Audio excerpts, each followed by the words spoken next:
우리 찬양대 힘차게 잘 해줘서 감사합니다. 아까 박수는 하나님께 영광 돌리는 박수고, 이번에는 우리 찬양대 위해서 박수 한번 해줍시다. 이 찬양대가 힘있게 잘 하면은 성도들도 마음이 확 열리고, 또 저도 설교하러 올라올 때 힘이 탁 생기는 거예요. 이게 굉장히 중요한 거예요. 이게. 그래서 참 오늘 큰 은혜 받고 힘냈습니다. 감사합니다. 예.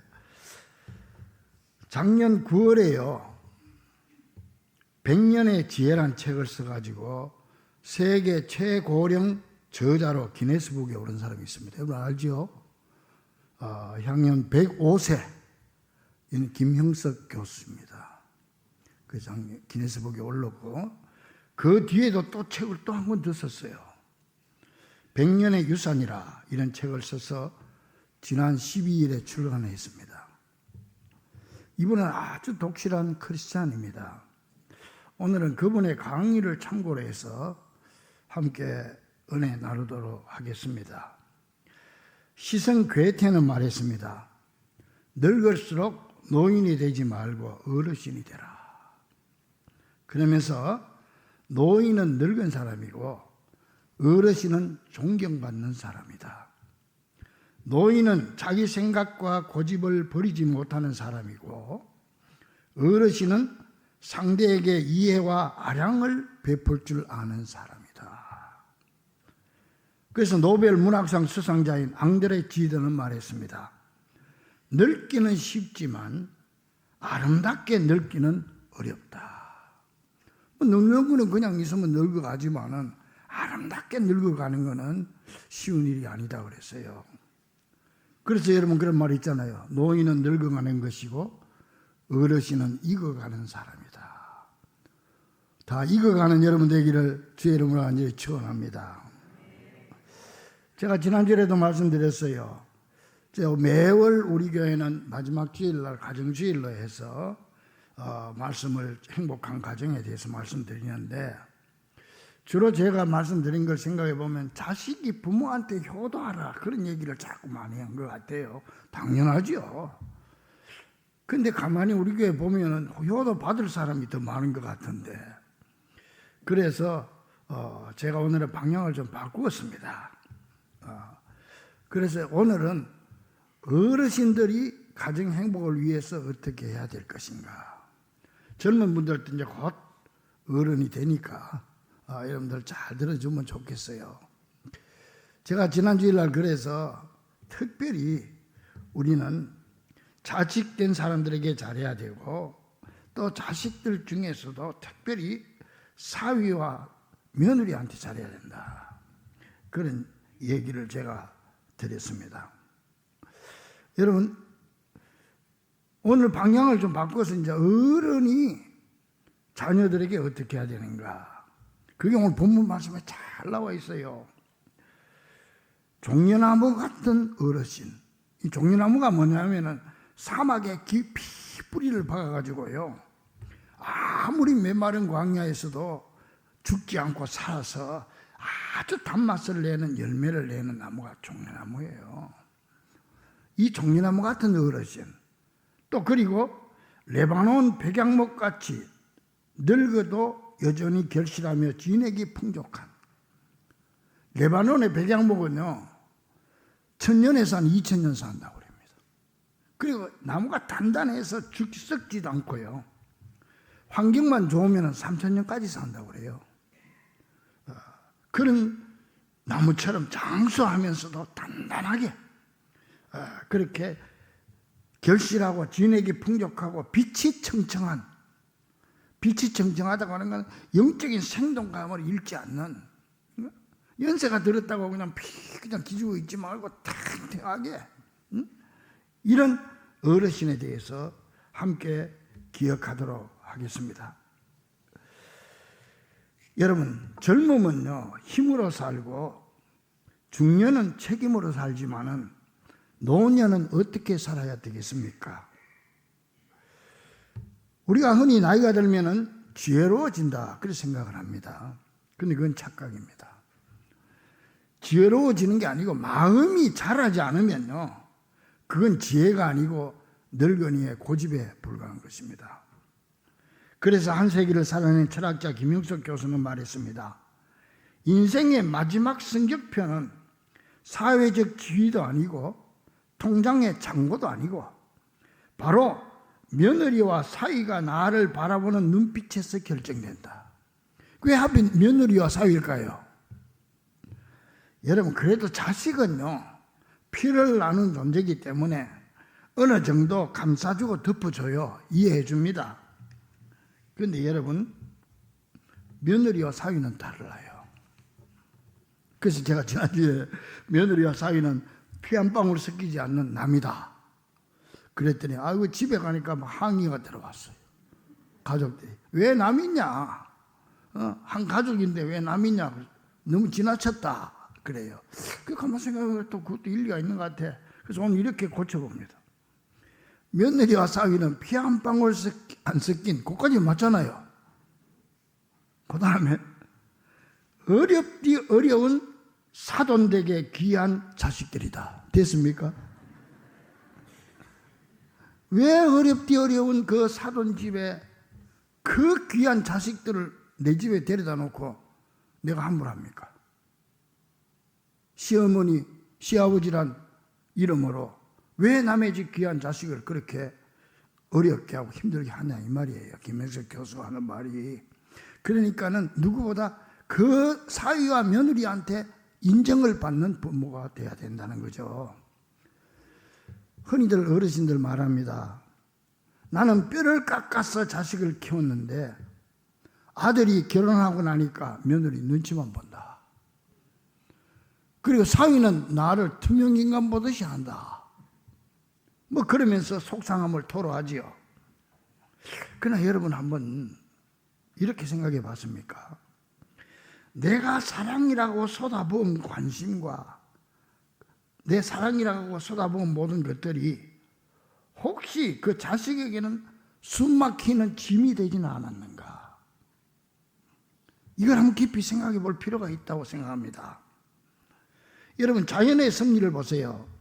가을이 되면은 나무는 풍성했던 잎을 저절로 다 떨구어 내립니다. 그래야 겨울을 날 수 있고 이듬해 봄에 새순이 돋아날 자리가 생기기 때문이죠. 늙은 잎사귀가 자신의 잎사귀를 끝까지 붙들고 있겠다고 고집을 부리면 결국 그 무게를 이기지 못해서 가지가 부러지거나 나무가 뿌리채 뽑히고 맙니다. 나아가서 거대한 고목이 자신의 그늘을 거두지 않으면 그 밑에서 자란 어린 묘목들은 햇빛을 보지 못해서 다 말라 죽고 말게 되는 거예요. 우리 인간도 마찬가지입니다. 결혼했다는 것은 그들이 하나의 독립된 숲을 이룰 때가 됐다는 말입니다. 그런데도 부모가 그 숲의 주인 행세를 하려 하고 나의 희생을 알아달라며 그림자를 들이운다면 자녀들의 가정은 시들시들 병들게 되고 맙니다. 병든 가정에 며느리와 사위가 그 원인인 노인에게 존경심을 가질 수 있겠습니까? 절대 불가능한 일이죠. 그래서 오늘 저는 세 가지를 말씀드리려고 합니다. 이 얘기는 단순히 뭐 잔소리를 하지 마라, 또 아니면은 부모된 처세술, 이게 아닙니다. 내 영혼을 닦는 얘기고 쓰지만 삼켜야 되는 내 인생 말년의 보약인 것입니다. 그럼 뭘 해야 될까요? 어르신들은요, 외로움을 무기로 삼지 말아야 합니다. 이제 자녀가 결혼해서 저 거친 바다 망망대해를 향해서 막 돛을 올리고 나가려고 하는데 부모가 뒤에서 이래라 저래라 자꾸 밧줄로 잡아 당기면 그 배가 앞으로 나갈 수 있겠습니까? 우리는 무심코 말합니다. 왜 전화 안 하냐? 이번 주말에는 올 거지. 나는 하루 종일 벽만 보고 있었다. 또 심지어 어떤 분은 그래. 너희들끼리만 맛있는 거 먹고 왔더냐. 여러분, 물질적인 짐보다 더 무거운 게요, 바로 정서적인 짐입니다. 우리는 이것을 관심이라는 이름으로 포장을 하지만은, 그러나 자녀들의 입장에 보면 그건 정서적 세금이고 감정 노동인 거예요. 그래서 전화벨이 울릴 때마다 가슴이 덜컥 내려앉는다면 그게 어떻게 축복이 될 수가 있겠습니까? 그런 가정에 어떻게 행복을 심어갈 수 있겠습니까? 자식은 자식대로 해야 될 일이 있지만은 부모는 부모대로 해야 될 일이 있는 거 아닙니까? 자식 농사를 망치는 사람들을 보면은요, 거의가 악한 사람이 아닙니다. 오히려 자식을 너무 사랑해서 그 사랑을 끊임없이 확인받으려고 했던 나약한 부모들입니다. 반대로 자식이 크게 성공하고 며느리와 사위에게 진심으로 존경받는 사람들은요, 공통점이 있는데, 그게 뭐냐니까 고독을 즐길 줄 아는 힘을 가지고 있는 사람들입니다. 그래서 자녀가 찾아오지 않아도, 전화가 없어도 서운한 마음이 없어요. 그저 무소식이 희소식이겠거니, 제 살기 바빠서 잘 지내고 있겠거니, 그러면서 혼자 있는 시간을 즐길 줄 알아야 돼. 성경 보고 기도하고 산책하면서 혼자 있는 시간을 충만하게 보내는 것입니다. 그러면 자식들은요, 그 스스로 행복한 부모를 보면서, 우리 부모님은 우리가 챙기지 않아도 스스로 빛나는 분이구나, 이 안도감이 순풍이 돼서 험한 바다로 나가는 자식들의 배에 속도를 더해주는 것입니다.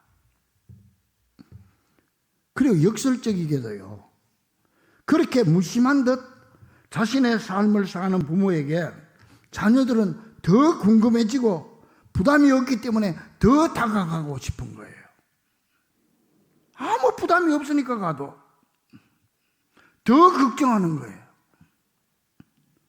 그러므로 외로움을 무기로 쓰지 않고 고독을 즐길 줄 아는 우리 어르신들, 사랑하는 성도들 되기를 주의 이름으로 간절히 축원합니다.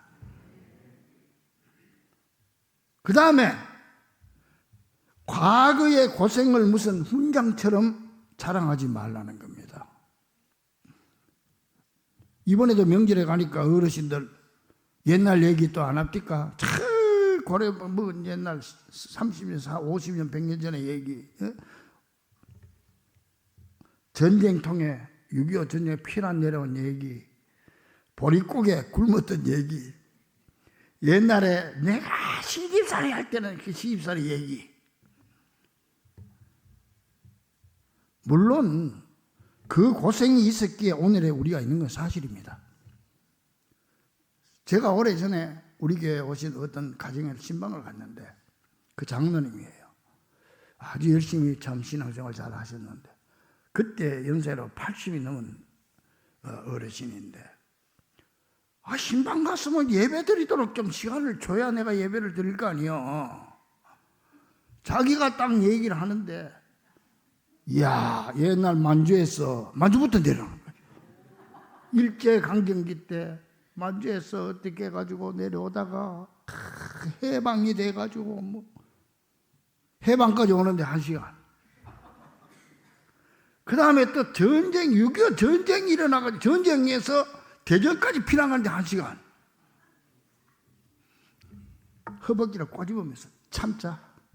이것도 십자가다. 같이 갔던 신방대원들이 내 눈치만 보고 있는 거예요. 그것도 저녁 신방과 밤중인데. 여러분, 대전까지 피나오는데 2시간 걸렸으니까 이제 앞으로 이제 지금까지 살려면 몇 시간 더 걸리겠습니까? 그랬더니 우리 부목사님이 옆에서 내 눈치를 보고는, 목사님 지금 시간이 바쁜데 지금 가야 될 때가 있습니다, 이러더라고. 그랬더니 오늘은 간단하지만 여기까지만 하고 다음에 또 하자는 거예요. 그 신방 안 갔어요, 그 집에. 그 다음부터 또 그냥 6.25 이후에 대전서부터 이제 내려와가지고 지금까지 올라오면 이거 한 서너 시간 또 들어야 될 텐데. 여러분, 그거 뭐 감출 것도 못 되지만은 그거 뭐 자랑할 것 못 됩니다. 근데요, 부모가 자식에게 나한테 그 얘기하는 거는 괜찮아요. 내가 얼마든지 들어줄 수 있어요. 또 이해할 수 있어요. 근데 부모가 자식에게 그 얘기를 꺼내면요, 솔직한 말로 우리 부모님 입장에서 단순하게 정말 옛날 얘기를 들려주고 싶은 겁니까? 아니면 혹시 마음속에 이런 생각 없습니까? 내가 이렇게 고생했으니까 너희들은 나한테 잘해줘야 돼. 뭐 그런 생각 없어요? 거기 밑에 깔려 있을 수가 있어요. 뭐 그런 마음이 없다고 할지라도 이 며느리가 시어머니 시집살이 얘기 들으면은, 아, 며느리가 그 얘기 듣고, 야, 우리 어머니 참 고생하셨구나, 내가 더 잘해 드려야지, 그럴까요? 아닙니다. 그래서 나보고 어쩌라는 거냐는 거예요. 그래서 나보고 어쩌라는 건데요, 나도 어머니처럼 그렇게 당해봐야 된다는 겁니까? 이런 생각을 하는 거예요. 그러니까 부담을 가지게 되지요. 그러니까 자꾸 사이가 멀어지는 거예요. 이 정서적인 폭력이에요. 따라서 진짜 어르신은요, 고생을 자랑하지 않고 스스로 삭힐 줄 아는 사람입니다. 사실 그렇지, 고생은 자식이 시킨 거 아니잖아요.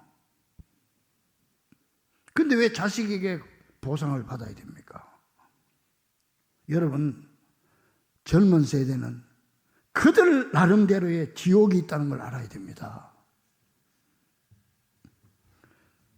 부모들의 고통이 가난과 배고픔이었다면 지금 젊은이들이 겪는 고통은 불안과 비교, 그리고 전쟁 같은 세상 속에서 살아가는 생존 경쟁입니다. 우리가 그때 배고플 때는 배만 참으면 되지만은 지금 젊은이들은 사느냐 죽느냐는 갈림길에서 지금 애쓰고 있는 거예요. 시대가 다르면은 고통의 형상도 달라지기 때문입니다. 근데 노인이 돼가지고 요즘 것들은 고생을 몰라 그러면서 혀를 차거나, 나 때는 말이야, 나 때는 말이야, 자꾸 그러면서 자신의 고통을 무슨 훈장처럼 자랑하는 것은 얼마나 어리석고 옹졸한 행동인지 몰라요.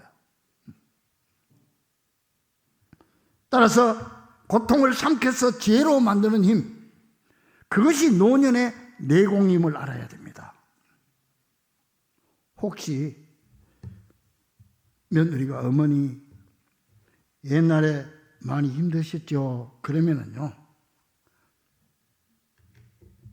구구절절 하소연하는 대신에 그저 빙그레 웃으면서 지나고 보니 다 하나님의 은혜였구나, 너희들이 이렇게 잘 사는 것 보니까 내 고생이 헛되지 않았구나, 얘들아 고맙다, 그러면서 손을 한번 잡아주면요, 수십 년 고생담보다 더 깊은 감동을 줍니다.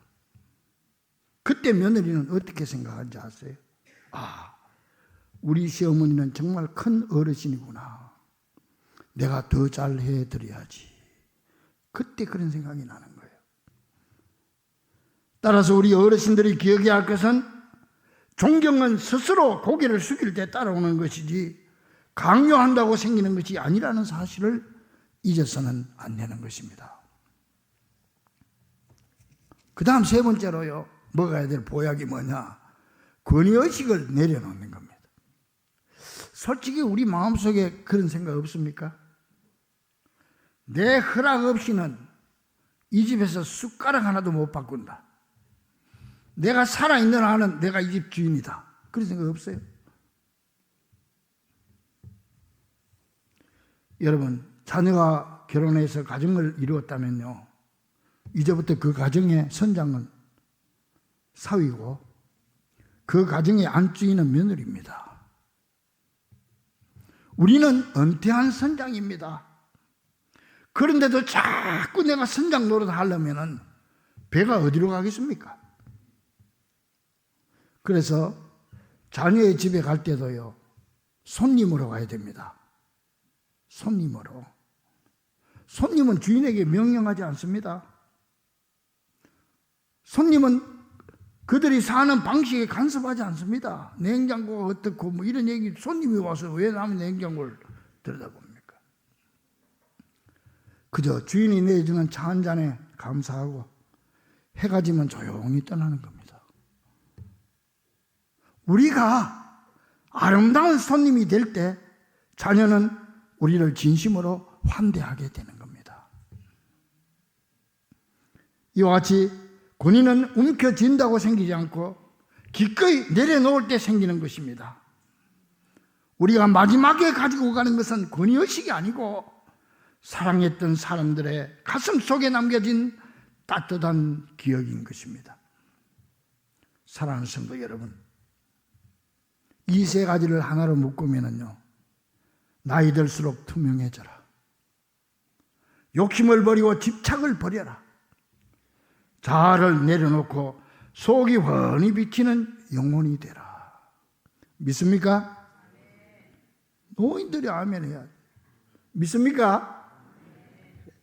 다 금방 며느리 보고 사이 볼 거예요.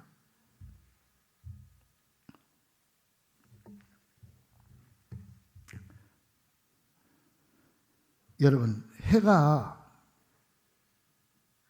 가장 아름다운 순간이 언제입니까? 아침에 떠가지고 중천에 떠서 나를 보라 그러면서 온 세상을 비추고 외칠 때입니까? 아닙니다. 서산으로 넘어가면서 온 세상을 붉게 물들이고 말없이 서산 너머로 넘어가는 순간, 그 순간이 가장 아름답지 않습니까? 우리의 노년도 그래야 합니다. 내가 물러난 자리에서 자녀가 꽃을 피웁니다. 내 존재감이 희미해질 때 자녀의 자존감은 선명해지는 것입니다.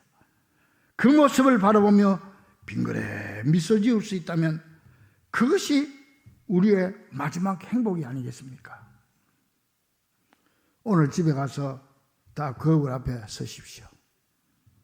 그리고 주름진 얼굴을 바라보면서 이렇게 말하세요. 자, 자기 이름 부르면서 한번 따라해 봅시다. 창수야. 창수야 그러지 말고 자기 이름 부르고. 창수야, 참 애썼다. 이제는 내려놓고 가볍게 살면서 천국 갈 준비나 하자. 꼭 집에 가서 꼭 그렇게 하세요.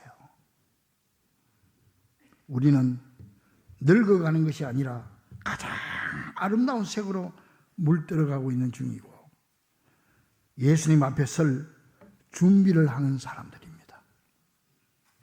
사랑하는 우리 중고 가족들이여, 무엇을 요구하는 사람은 멸시를 받지만 비우는 사람에게는 존경이 선물로 주어집니다.